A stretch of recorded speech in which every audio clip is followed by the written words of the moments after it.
شروع اللہ کے نام سے جو بڑا مہربان نہایت رحم والا ہے۔ سچ مچ ہونے والی، وہ سچ مچ ہونے والی کیا ہے؟ اور تم کو کیا معلوم ہے کہ وہ سچ مچ ہونے والی کیا ہے؟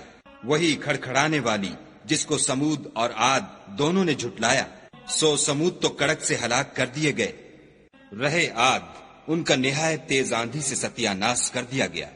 خدا نے اس کو 7 رات اور 8 دن ان پر چلائے رکھا، تو اے مخاطب تو لوگوں کو اس میں اس طرح ڈھے اور مرے پڑے دیکھے جیسے کھجوروں کے کھوکھلے تنے، بھلا تو ان میں سے کسی کو بھی باقی دیکھتا ہے؟ اور فرعون اور جو لوگ اس سے پہلے تھے اور وہ جو الٹی بستیوں میں رہتے تھے سب گناہ کے کام کرتے تھے، انہوں نے اپنے پروردگار کے پیغمبر کی نافرمانی کی تو خدا نے بھی ان کو بڑا سخت پکڑا۔ جب پانی طغیانی پر آیا تو ہم نے تم لوگوں کو کشتی میں سوار کر لیا تاکہ اس کو تمہارے لیے یادگار بنائیں اور یاد رکھنے والے کان اسے یاد رکھیں۔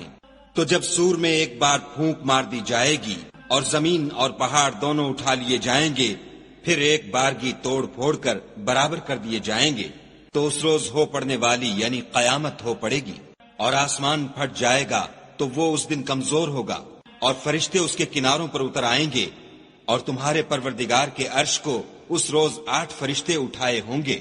اس روز تم سب لوگوں کے سامنے پیش کیے جاؤ گے اور تمہاری کوئی پوشیدہ بات چھپی نہ رہے گی۔ تو جس کا اعمال نامہ اس کے داہنے ہاتھ میں دیا جائے گا وہ دوسروں سے کہے گا کہ لیجئے میرا نامہ اعمال پڑھیے، مجھے یقین تھا کہ مجھ کو میرا حساب کتاب ضرور ملے گا۔ پس وہ شخص من مانے عیش میں ہوگا، یعنی اونچے اونچے محلوں کے باغ میں جن کے میوے جھکے ہوئے ہوں گے۔ جو عمل تم ایام گزشتہ میں آگے بھیج چکے ہو اس کے سلے میں مزے سے کھاؤ اور پیو۔ اور جس کا نامہ اعمال اس کے بائیں ہاتھ میں دیا جائے گا وہ کہے گا اے کاش مجھ کو میرا اعمال نامہ نہ دیا جاتا اور مجھے معلوم نہ ہوتا کہ میرا حساب کیا ہے۔ اے کاش موت ابد الآباد کے لیے میرا کام تمام کر چکی ہوتی، آج میرا مال میرے کچھ بھی کام نہ آیا، ہائے میری سلطنت خاک میں مل گئی۔ حکم ہوگا کہ اسے پکڑ لو اور طوق پہنا دو، پھر دوزخ کی آگ میں جھونک دو، پھر زنجیر سے جس کی ناپ 70 گز ہے جکڑ دو۔ یہ نہ تو خدائے جل شانہ پر ایمان لاتا تھا اور نہ فقیر کے کھانا کھلانے پر آمادہ کرتا تھا، سو آج اس کا بھی یہاں کوئی دوست دار نہیں، اور نہ پیپ کے سوا اس کے لیے کھانا ہے جس کو گناہ گاروں کے سوا کوئی نہیں کھائے گا۔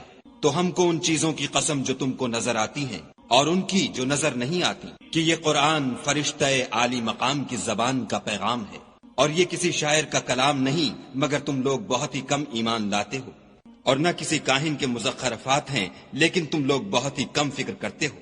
یہ تو پروردگار عالم کا اتارا ہوا ہے۔